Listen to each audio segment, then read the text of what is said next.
Asset declaration forms, जिसके बारे में हमने पिछली वीडियो में बताया था कि आप इसको अपने पास सेव करके ना रखें। इसको आप जैसे ही इस साल भर देते हैं तो फिर वो आपको बिहार सरकार के वेबसाइट पे जमा कर दी जाती है और वो अपलोड कर दिया जाता है, और वहाँ से आप चाहें तो प्रत्येक साल आप उसको डाउनलोड करके, और डाउनलोड करने के बाद आप चाहें तो उसको फिर से वही देख के आप भर सकते हैं, उसमें थोड़ा कमी या फिर ज़्यादा करके। तो पिछली वीडियो में हमने आपको वही बताया था, डाउनलोड करके उससे फॉर्म भर दीजिए। तो कुछ लोगों के द्वारा ये भी पूछा गया कि आप इसमें फॉर्म भरेंगे कैसे, और मैं भी इस पर सोच ही रहा था कि वीडियो बनाएंगे, और इस पर कमेंट में भी आया, तो इसके बारे में ही आज मैं बताऊंगा कि एसेट डिक्लेरेशन फॉर्म का एक एक स्टेप कैसे आप भर सकते हैं। तो आइए इसी बारे में हम आज आपको बताएंगे। अगर कोई भी फॉर्म है तो उसका सबसे पहला जो सेंटेंस है वहाँ से लेकर लास्ट तक हम आपको बताएंगे। इसमें सबसे पहले लिखा हुआ जैसे आई कांस्टेबल नंबर 515 सोनू कुमार, मैं जैसे डाउनलोड पिछला फॉर्म किया था उसी का ये उसी पर मैं आपको बता दे रहा हूँ, क्योंकि इसी का मैंने डाउनलोड किया था उस दिन। तो उसके बाद है इनके पिताजी का नाम है आगे में सन ऑब्लिक डॉटर, जो फीमेल होंगे वो अपना देंगे, या फिर वाइफ ऑफ किसी की पत्नी है तो वो देंगे। तो इसमें इन्होंने अपने पिताजी का नाम लिखा है, लेट मनोहर कुमार मंडल। उसके बाद अगला होता है, इसमें आपको देना होता है कि एज। तो जो भी आपका डेट ऑफ बर्थ के हिसाब से एक राउंड फिगर में एज होता है उस समय में, वो एज आप यहाँ पे देंगे कितना ईयर का हो रहा है। फिर उसके बाद आप सबसे पहले इस बीच में आप देख लीजिए कि ईयर मैंने नहीं बताया, यहाँ पे आप किस ईयर का फॉर्म भर रहे हैं वो ज़रूर दे देंगे, क्योंकि अगर आप ये नए ईयर का भर रहे हैं तो यहाँ पे ईयर 22 से 23 हो जाएगा। आप इस ईयर का आप दे रहे हैं, क्योंकि इन्होंने पिछले वर्ष दिया हुआ था तो इन्होंने 21-22 सेशन लिखा है। आपको नए ईयर का इस साल का देना है तो आप 22 से 23 दे सकते हैं। वित्तीय वर्ष में आपको राउंड फिगर में उसका देना है। फिर मैं आ रहा हूँ एज पे चूँकि मैंने बताया कि जो भी आपका राउंड फिगर में डेट ऑफ बर्थ है उसमें आप बढ़ के इसमें दे देंगे। फिर आप बिलोंग टू, आप जिस डिपार्टमेंट से कर रहे हैं उसमें देंगे। तो इन्होंने बिहार स्टेट पुलिस डिपार्टमेंट, इसमें आप होम वगैरह भी देते हैं तो होम से भी आप जुड़े हुए हैं तो आप वो भी दे सकते हैं। तो इसमें चूँकि पुलिस डिपार्टमेंट भी लिख सकते हैं, वो दिया इसने। अब ये लिखा हुआ है service below the details of assets, उसके बारे में आपको इमूवेबल और मूवेबल बैंक बैलेंस ETC के बारे में दिया हुआ है। आइए उसके बारे में स्टेप बाय स्टेप इसलिए बताएंगे कि इसमें जो अब पहला स्टेप आएगा इसमें कि आपको A, B करके जो आएगा इसमें, उस हिसाब से जो भी डिटेल होंगी आपको उसमें समझाया जाएगा कि कौन सा मूवेबल अर्थात कि चलित है, और इमूवेबल जो चलने योग्य नहीं है उसके बारे में डिटेल अभी आपको यहाँ पे समझाएंगे। क्योंकि ये इन्होंने अपने डिपार्टमेंट का नाम लिखा है, आप जिस डिपार्टमेंट पे होंगे उसका आप नाम भर के यहाँ पे आप दे सकते हैं। तो यहाँ पर जो है यहाँ तक डिटेल आप देख सकते हैं, ऊपर वाला ये कंप्लीट हो रहा है। अब यहाँ से बच गया है, ये देखिए डिटेल्स ऑफ मूवेबल एसेट्स, जो आप यहाँ से वहाँ ले जा सकते, यानी कि आपके पास वो मूव कर रहा है, उस संपत्ति के बारे में आपको जानकारी देना है। आज के इस वीडियो में आगे बढ़ने से पहले आप सभी से अनुरोध है, अगर आप पहली बार इस वीडियो के माध्यम से हमारे इस चैनल पे विजिट किए हैं तो आप हमारे इस चैनल को लाइक करें, सब्सक्राइब करें और हमारे बेल आइकन को प्रेस कर दें, ताकि जब भी हम कोई इस प्रकार की वीडियो डालें तो उसका नोटिफिकेशन आपके मोबाइल पे पहुंच जाए और आप वो वीडियो देख सकें।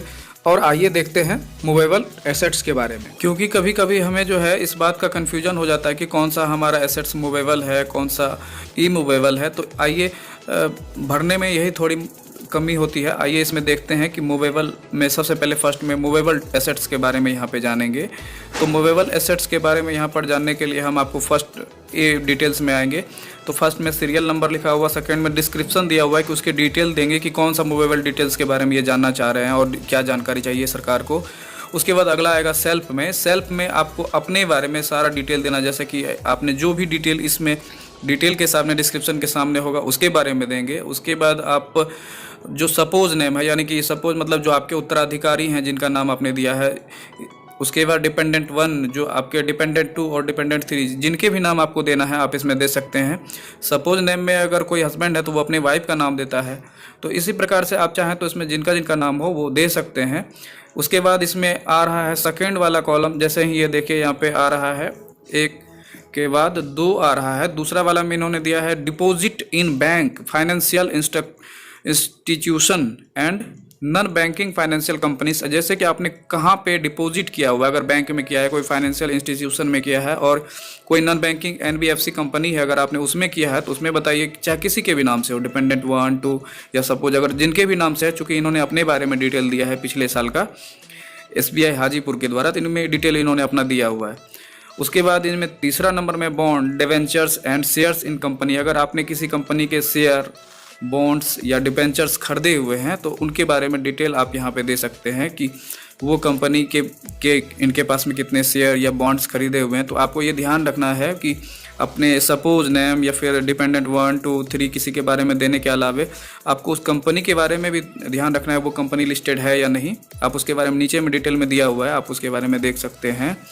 उसके बाद इसमें आ रहा है, अब जैसे चौथा ऑप्शन है, चौथा ऑप्शन के पास में आप यहाँ पे देखेंगे कि other financial institution, suppose that जैसे कि इन्होंने कहीं और भी सेविंग किया हुआ है, LIC में इन्होंने 53,000 अप्रॉक्स में इन्होंने ईयरली इन्वेस्ट किया हुआ है, तो इन्होंने अपना दिया है। अगर इनके सपोज नेम्स के नाम से, जैसे कि अगर आपके पास में जो आपके उत्तराधिकारी हैं, अगर आप उनके नाम से उन्होंने आपने किया हुआ तो उनके नाम से दीजिए, या फिर डिपेंडेंट 1 2 3 जो भी आपके ऊपर डिपेंड है, अगर आपने उनका भी कराया है तो आप उनका डिटेल इसमें डालें।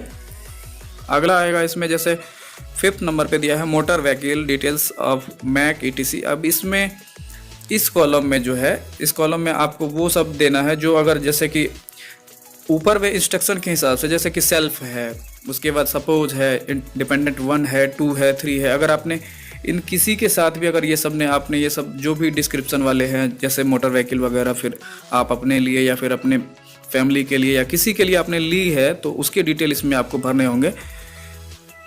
इनमें इनके द्वारा दिखाया गया सभी के बारे में नील नील दिखाया गया, यानी कि इन्होंने बाइक वगैरह नहीं खरीदी है और किसी के लिए नहीं ली है, जैसा इन्होंने सरकार को बताया है अपने एसेट्स डिक्लेरेशन में। अगला है 6 नंबर पे है ज्वेलरी। ये सब मूवेबल है, चूँकि ये कभी हटाता है कभी नहीं रहता, इसीलिए ये सब मूवेबल एसेट्स में है। तो ज्वेलरी के बारे में इन्होंने अपने बारे में दिखाया है कि नील इनके पास में नहीं है। हालांकि आप कोई भी हो तो कुछ ना कुछ रहता है, लेकिन इन्होंने नील दिखाया है, इनके पास कुछ नहीं है। इन्होंने अपने सपोज नेम, चूँकि सपोज नेम इनका है नहीं, इनकी शादी नहीं हुई है तो उनके बारे में नील दिखाया है। अगर जिनकी शादी हुई है तो उनके बारे में जितना ज्वेलरी वगैरह है, गोल्ड वगैरह है, तो आप उनके बारे में दे सकते हैं। अगर उनकी नई किसी की शादी हुई है तो अगर उनको गिफ्ट के तौर पे मिला है तो उनके बारे में आप दे सकते हैं। डिपेंडेंट 1 2 3 जैसे किसी को आपने कुछ खरीद के दिया है तो उनके बारे में, गोल्ड के बारे में डिटेल आप दे सकते हैं कि आपने उनके लिए कितना गोल्ड खरीदा है। और इसके बाद अगला है 7 नंबर पे है other assets such A value of claims interest. जैसे कि आप किसी पर आपको क्लेम कर रहे हैं ताकि उसमें या फिर ब्याज वगैरह ऐसा कुछ आपके पास है, ऐसा संपत्ति जिससे आपको फ्यूचर में कोई क्लेम मिलने वाला है या फिर इंटरेस्ट मिलने वाला है, तो उसके बारे में है, आपका है, या फिर अगर आपके डिपेंडेंट या सपोज के नाम पे है तो आप किसी के नाम पे भी है तो आप वहाँ पे दे सकते हैं। चूँकि इन्होंने सभी के बारे में नील दिखाया, अगर आपके पास में है तो आप उनके बारे में दे सकते हैं। अगला बी वाला डिटेल्स में देखिए, डिटेल्स ऑफ इमूवेबल एसेट्स, जो कि मूव नहीं कर सकती है। अब उस डिटेल्स के बारे में बी नंबर कॉलम पे हम भरेंगे। चूँकि हमें यहाँ पे इसको रेक्टेंगल में लेना चाहिए था, मैंने सर्किल में ले लिया। फिर डिटेल्स ऑफ इमूवेबल, यानी कि जो भी एसेट्स आपके पास में है वो मूव नहीं कर सकता है कहीं, उसके बारे में आपको यहाँ पे डिटेल भरना है। जैसे नोट में यहाँ पे लिखा हुआ property in joint ownership indicating the extent of joint ownership will also have to be indicate. अगर आपने कोई ज्वाइंट में ली है तो उसके बारे में भी आप यहाँ पे इंडिकेट करेंगे। इसमें भी उसी प्रकार से है सीरियल डिस्क्रिप्शन, जैसे कि फर्स्ट में था, इसमें भी रहेगा। फर्स्ट में इसमें देखिए दिखा हुआ है कि agriculture land, location, survey number, extent, measurement, current market value क्या है, वो सारा डिटेल आपको देना होगा। कि अगर आपके पास कृषि योग्य भूमि है, आपके सपोज नेम पर है, डिपेंडेंट 1 2 3 किसी के नाम पे है, तो आप उसके बारे में डिटेल देंगे। चूँकि इन्होंने दिखाया कि एग्रीकल्चर लैंड इनके पास में, सपोज नेम, डिपेंडेंट 1 2 3 किसी के पास में कोई नहीं है, इन्होंने सभी के बारे में ये नील दिखाया है। अगर इनके पास रहता तो अब उनके बारे में आप जो भी इनका खाता नंबर, ये सब सर्वे एग्जिटेंट और मेजरमेंट वगैरह के बारे में कितना है वो सब डिटेल आप यहाँ पे दे सकते थे। अब अगला आ रहा है सेकंड नंबर पे, बी नंबर का सेकंड नंबर देखिए, नॉन एग्रीकल्चर, जो कि कृषि योग्य भूमि नहीं है।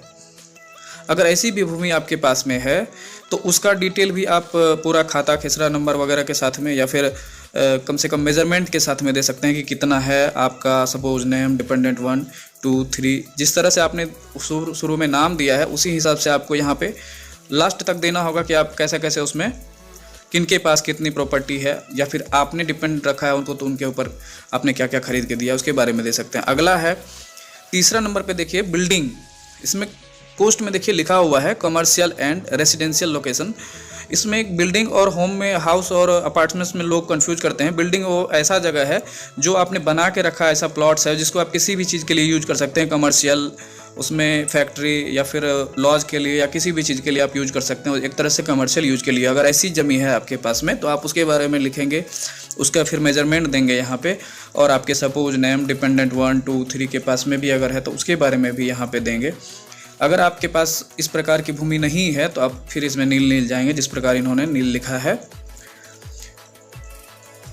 अगर आपके पास में इस प्रकार की भूमि है तो फिर जिस तरह से और सब में आपने मेजरमेंट दिया है तो इसमें भी मेजरमेंट नंबर देना होगा। बिल्डिंग और कमर्शियल, बिल्डिंग और हाउस में कंफ्यूज नहीं करना है। फिर चौथा नंबर हाउस ऑब्लिक अपार्टमेंट में आएंगे तो हाउस वो है जिसमें कि आपका घर बना हुआ है। तो हाउस वो ऐसी जगह है जहाँ के लोग रहते हैं और एक तरह से ये घर के लिए होता है। लोकेशन सर्वे इसमें भी वही देना है। तो चूंकि इसमें paternal house in joint family इनका लिखा हुआ है कि चूंकि इनकी पैतृक भूमि है तो इनको मेजरमेंट इन्होंने नहीं दिया है। और सपोज नेम, चूंकि इनके उत्तराधिकारी के रूप में इन्होंने किसी का नाम नहीं दिया है तो उनका भी नाम इसमें नहीं दिया गया है। और अपने डिपेंडेंट 1 2 3 जो भी इन पर हैं उनके बारे में भी आप दे सकते हैं कि उनकी अगर कोई भूमि है तो दे सकते हैं कि हाँ, चूँकि जो भी डिपेंडेंट इन पे हैं तो वो पैटर्नल हाउस में ही रहते हैं और जॉइंट फैमिली में ही रहते हैं, इनके द्वारा यही बताया गया है। अब आइए अगले स्टेप के बारे में यहाँ पे हम समझेंगे। अगले स्टेप में ठीक उसी प्रकार है जैसे ऊपर में दिया गया था कि serial number, description, name and address, bank, financial institution oblique departments, amount outstanding as on. इसमें इसका साफ मीनिंग है इस कॉलम का कि इसमें आपने सरकार से या भी किसी इंस्टीट्यूशन से अगर आपके ऊपर कोई भी देय राशि है या कोई भी किसी प्रकार का बकाया है तो उसके बारे में आप सरकार को आप उसकी जानकारी देंगे। जैसे इन्होंने इसमें बताया है कि ए के एक नंबर में लोन फ्रॉम बैंक्स में SBI हाजीपुर से इन्होंने 9 लाख का लोन लिया है। दूसरा ऑप्शन है लोन फ्रॉम फाइनेंशियल इंस्टीट्यूशन में, उसमें इनके द्वारा दिखाया गया है कि इनका नील है। उसके बाद तीसरा देखिए गवर्नमेंट ड्यूज़ में दिखाया है इनके द्वारा कि dues to departments dealing with government accommodation. अगर सरकार के रिकमेंड के द्वारा अगर आपने कहीं से आप कोई लिया हुआ है वो ड्यू है तो उसके बारे में डिटेल देंगे। उसके बाद बी में देखिए लिखा हुआ है due to departments dealing with supply of water. पानी का जो सप्लाई का कोई अगर बकाया है तो उसके बारे में देंगे। Due to departments dealing with supply of electricity के बारे में देंगे। कुल मिला के ये सब नील रखा जा सकता है। उसके बाद डी नंबर में देखें कि due to departments dealing with telephone bill वगैरह, किसी का अगर पे बचा हुआ है तो उसके बारे में देंगे। Due to departments dealing with, अगला ऑप्शन है अगर आपने कोई एयरक्राफ्ट वगैरह या इस टाइप का अगर कुछ बकाया है कि ट्रांसपोर्टिंग वगैरह का, जैसे सरकार आपने आपके ऊपर खर्च किया है इस टाइप का है तो आप उसके बारे में डिटेल इसमें देंगे।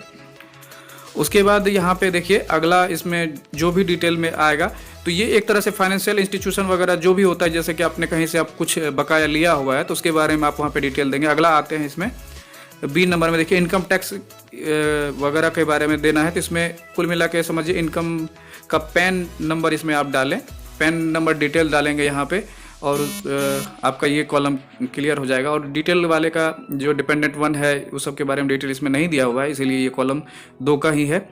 फिर इसमें अगला देखिए वेल्थ टैक्स। कोई आपने अगर आपने कोई आपके पास में जो वेल्थ टैक्स, जैसे आप के पास धन है अगर आप उस पर कोई टैक्स दे रहे हैं तो उसके बारे में डिटेल आप इसमें दे सकते हैं। ऐसे इसकी कोई विशेष ज़रूरत नहीं है, आप सरकारी कर्मचारी के लिए ऐसा कुछ है नहीं, ज़्यादातर केस में ऐसा कुछ नहीं है। सेल्स टैक्स वगैरह भी अगर कोई प्रॉपर्टी वगैरह के बारे में है तो आप उसमें, या बिजनेस के बारे में तो दे सकते हैं। तीसरा और चौथा प्रॉपर्टी टैक्स है। कुल मिला के ये सब नील रहने वाला कॉलम है, ये सब गवर्नमेंट एम्प्लॉय के लिए ज़्यादातर नहीं ही भरा जाता है। उसके बाद आएगा सी नंबर पर्सनल डिटेल। इसमें आपकी वो डिटेल है जो आपकी खुद की जानकारी है, व्यक्तिगत जानकारी होती है, वो भरनी होती है। इसमें देखिए सबसे पहला देखिए आपका पर्सनल डिटेल में ज़्यादातर मैं इसको ब्लर कर दूंगा यहाँ पे, क्योंकि इनका ये अपना पर्सनल डिटेल है।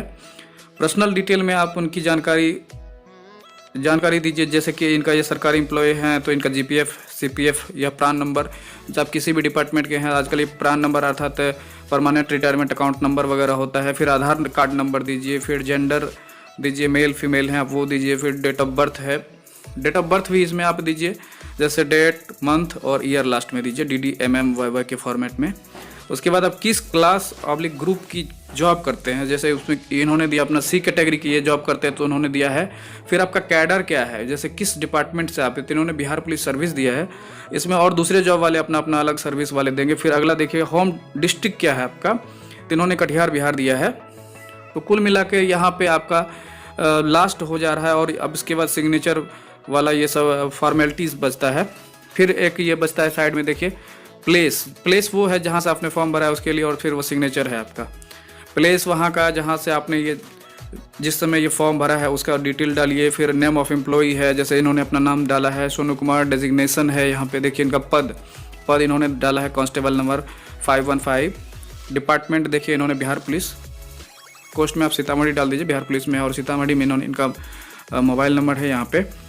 यहाँ तक इनका क्लियर हो जाता है। फिर इसमें बचता है सिग्नेचर वाला ये ऑप्शन। सिग्नेचर का ऑप्शन आप में ये भी इंपॉर्टेंट है, 4 जगह आपको कुल मिला के सिग्नेचर होता है, 2 यहाँ पे और आपको सबसे फर्स्ट पेज में एक लास्ट में करना होता है। ये देखिए यहाँ पे बी नंबर के आसपास में, ये तो यहाँ पे दिया हुआ है, बी को कहीं कहीं आप दूसरे कॉलम दूसरे पेज पे भी ले जा सकते हैं, और जो भी पेज आपका लास्ट होगा उसमें कर सकते हैं। कुल मिला के 4 जगह आपका सिग्नेचर ऐसा होता है, और आपका जाके ये एसेट डिक्लेरेशन फॉर्म कंप्लीट हो जाता है। तो इस प्रकार से स्टेप बाय स्टेप आपका आज हमने बता दिया कि एसेट डिक्लेरेशन फॉर्म अर्थात संपत्ति का ब्यौरा फॉर्म आप किस प्रकार भर सकते हैं, जैसे हमने अभी बताया है, और इनका ये कम्प्लीटली एक एक वर्ड बताया हमने। तो और आगे भी आपको जो भी वीडियो चाहिए जिस भी सब्जेक्ट पे, तो आप इसमें कमेंट करके बता दीजिएगा और हम उस पर वीडियो बना देंगे। और आगे भी जो भी फॉर्म आएगा, अगर आपको कोई और किसी सब्जेक्ट पे चाहिए तो उसके बारे में भी हम डालते रहेंगे। तो इसके लिए आप हमारे इस चैनल को सब्सक्राइब कर लें, क्योंकि ये नया चैनल है, इसके लिए आपकी सपोर्ट की आवश्यकता होगी, और आगे ही इसी प्रकार के वीडियो आपको आते रहेंगे। इसके लिए इस चैनल को लाइक करें, सब्सक्राइब करें और शेयर करें, और घंटी के निशान को दबा दें ताकि जब भी हम कोई वीडियो डालें उसका सबसे पहले नोटिफिकेशन आप तक पहुंच जाए।